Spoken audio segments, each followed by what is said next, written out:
kwa yoyote ule. Umekuja hapa kuisaidia timu kuchukua ubingwa na ndio kipaumbele chetu. Kwa hiyo kitokea tumeshinda 4-1 alhamdulillah, 2-1 alhamdulillah, 3-2 alhamdulillah. Lengo ni pointi 3 na tutakuwa tunazipambania hizo pointi.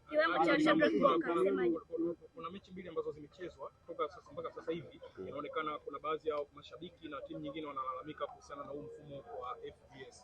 Sasa mpaka leo labda mechi ya pili, wewe labda una maoni gani kutokana na huu mfumo, labda unakuja kusaidia au kwanza waandishi, kuna kitu mnakikosea. Aliyelalamika jana nimemuona na nimeona kwenye vyombo vya habari. Kimsingi yule ni shabiki. Sio tena kiongozi kwa mujibu wa katiba ya timu yake. Kwa hiyo maoni ya mashabiki muyatreat kwenye level hiyo hiyo ya mashabiki. Yule ni kiongozi wa zamani wa klabu yao ambaye ametoa maoni yake kama shabiki. Sasa kama mnabishana na BMT, Baraza la Michezo la Tanzania, mnasema huyu ni kiongozi katoa maoni, mnapotosha umma. Muongozo yule ni shabiki, maoni yake ameyatoa kama Godi Yanga, kama anavyoweza kutoa nani yule Kisugu, anavyoweza kutoa pasi milioni, anaweza kutoa shabiki yoyote. Kwa hiyo ni maoni yake. Lakini sisi viongozi wa mpira sasa, sisi viongozi wa football, teknolojia hii toka imeanza mpaka sasa hivi, tukiwa wa kweli, imewapumzisha sana waamuzi na maneno yenu.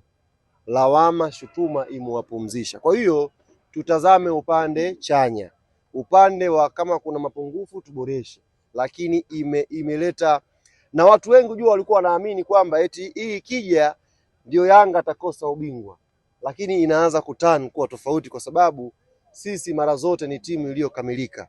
Mnaona watu ambao ni watu wa hovyo, hawana nidhamu, kila mechi wanakula umeme, lakini sisi kwa sababu ni timu ambayo players wetu wanajitambua, wanacheza vizuri. We nisubiri sasa, mapema mngesema masela muda wote semaji. Kumbe kuna mtu mwambie nisubiri hapo wanangu. Safi wanangu. Yanga la bwana. Sasa na nyie msiwe kama teknolojia FVS. Mkataa kugeuza kamera kule. Yashini hapa tumalize. Mshageuza.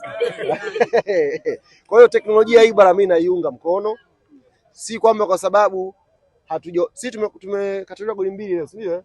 Tena goli za Sharuile 2 zimeamuliwa kuwa ni offside. Tulikuwa tuna tukio la penalty hapa pia limekataliwa. Maana yake na sisi pia kuna moment ilikuwa tunafaiki kwa maamuzi ya kawaida, teknolojia imekataa. Kwa hiyo niwatie moyo. Niwatie moyo bodi wa ligi, niwatie moyo TFF. Maoni ya mashabiki kama wale wajana walitoa maoni, wayapokee, lakini viongozi wa mpira tunaotambulika na katiba tuna support kwa 100%, na teknolojia kama kuna mapungufu tutazungumza nao kwa ajili ya kuboresha, sio kwa ajili ya kunungunika na kulalamika. Teknolojia iendelee. Kwa mfano leo mmeona kila goli likiwekwa sio mpaka benchi la ufundi liite. Waamuzi kwa sababu hawataki lawama wanakwenda kuchungulia tena goli clear.